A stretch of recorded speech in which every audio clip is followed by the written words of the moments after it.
A gente ouve bastante falar de Cuba, sobre Fidel, Che, a Revolução, são temas bastante comentados. Só que até chegar aí, Cuba tem uma história bem longa e muito rica.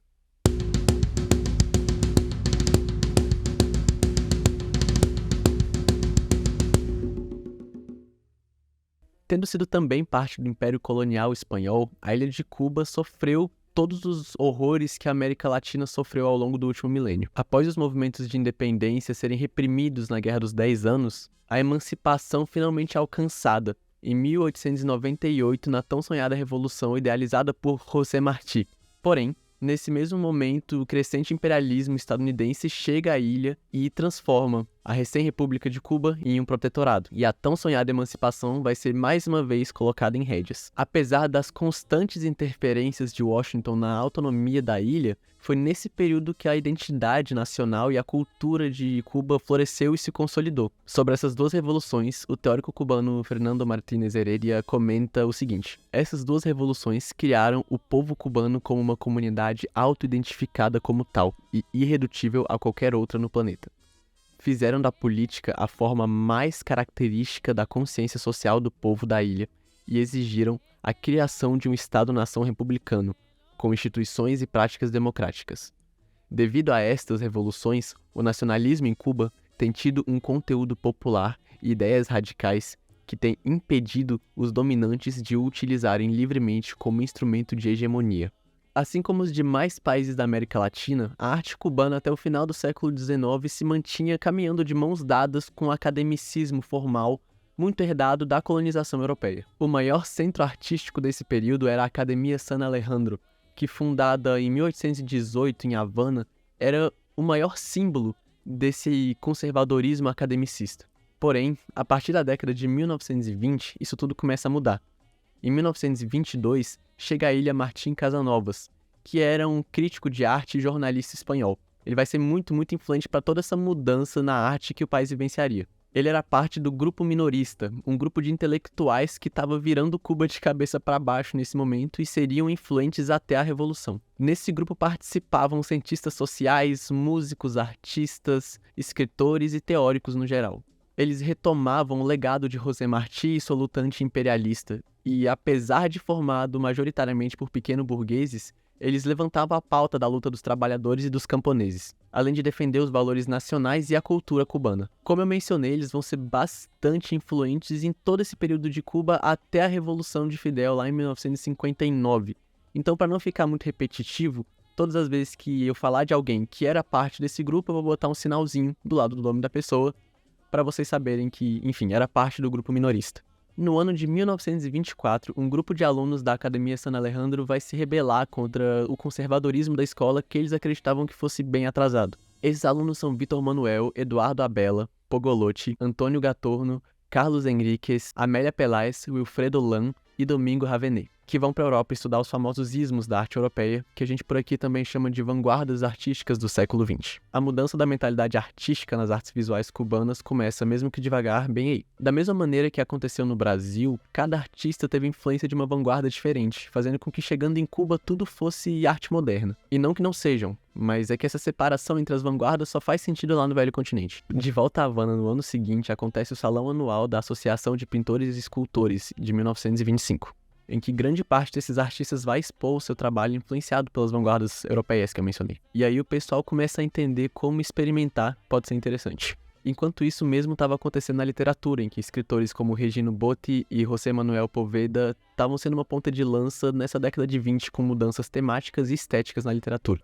Como a arte reflete a realidade concreta, vamos entender o que estava acontecendo em Cuba nesse período para as coisas fazerem um pouco mais de sentido. Em 1924, o presidente Gerardo Machado era eleito e enfrentava uma oposição muito forte com violência política e greves gerais. A ameaça de uma possível revolução fez com que em 1927 Machado implantasse uma série de medidas bastante autoritárias que acabaram com o sistema bipartidário vigente e prorrogaram as eleições para 1935. Muitas pessoas foram perseguidas nesse período e o setor cultural participou ativamente da luta política. O poeta Rubem Martínez Villena, por exemplo, abandonou a poesia e a arte para focar os seus esforços na luta política contra a ditadura machadista. Em 1927, mais coisa importante vai acontecer. A primeira é a criação da revista Avance, pelo Martín Casanovas, que eu mencionei mais cedo.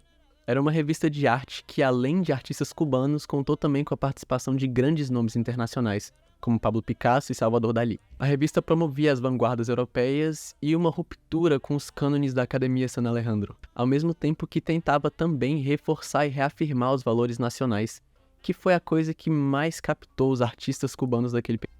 Além disso, divulgada e influenciada pela revista de Casanovas, acontece em maio daquele ano a Exposição de Arte Nuevo em Havana. Essa exposição contava com 80 obras de diferentes artistas e é considerado um marco que bota um ponto final no academicismo e um ponto de partida para a arte moderna na ilha. Sobre a exposição, o Casanovas comenta, em tradução livre minha, quebravam-se muitos tabus e falsos ídolos. Tentava-se contra o retratismo oficialesco, os quadros históricos cenográficos e a paisagem litográfica, contra uma escola timorada sustentada pelo esnobismo republicano, e se tornou polêmica de forma amarga. A exposição de arte nova foi uma verdadeira revolução, marcando o fim do academicismo e os primeiros passos do realismo cubano, baseado não em anedotas pitorescas ou pretextos temáticos, mas numa emocionalidade causal e essencial. Nas produções artísticas da década de 20 e 30, muita coisa nova costuma ser experimentada, como a questão da nacionalidade, que eu já mencionei. Uma novidade bem marcante desse período é que os afro-cubanos e os mestiços começam a vir à tona e começa a se pensar bem mais sobre a identidade racial e sobre a cultura racial do país.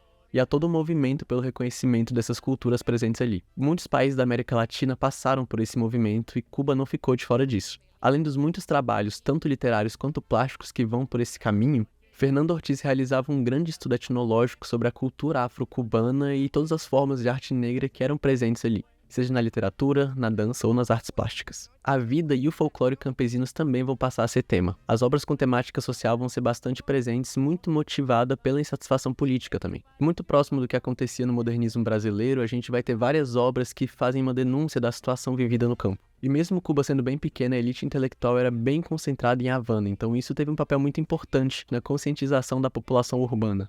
Na literatura acontece um sincretismo entre essa estética e a questão afro-cubana que eu mencionei antes, então passa a se ter muita denúncia não só da questão social, mas da questão racista da ilha também. Tudo isso surge com o apoio da revista Avance, que eu mencionei, e se consolida ao longo da década de 30. É nesse período de consolidação em que essa temática social que eu estou mencionando se sobrepõe e se torna dominante, porque até então várias outras estéticas estavam disputando esse protagonismo. Um exemplo é a arte purista, que surge na França e tem uma certa influência em alguns artistas e escritores cubanos, mas acaba sendo eventualmente abandonada. Chamamos de primeira geração moderna cubana esses artistas que introduzem essas coisas ao longo da década de 20, e de segunda geração esses artistas que consolidam ao longo da década de 30, que alguns eram os mesmos, mas muitos eram também aprendizes ou só influenciados por essa galera da década de 20. Em 1933, a ditadura machadista chega ao fim, mas com medo desse poder popular que estava só crescendo em Cuba, os Estados Unidos vão instaurar em 1934, o ano seguinte,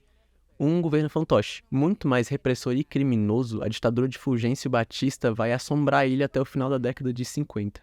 A cultura e a resistência no período do Batista vai ser bem diferente e exige um vídeo focado só nisso.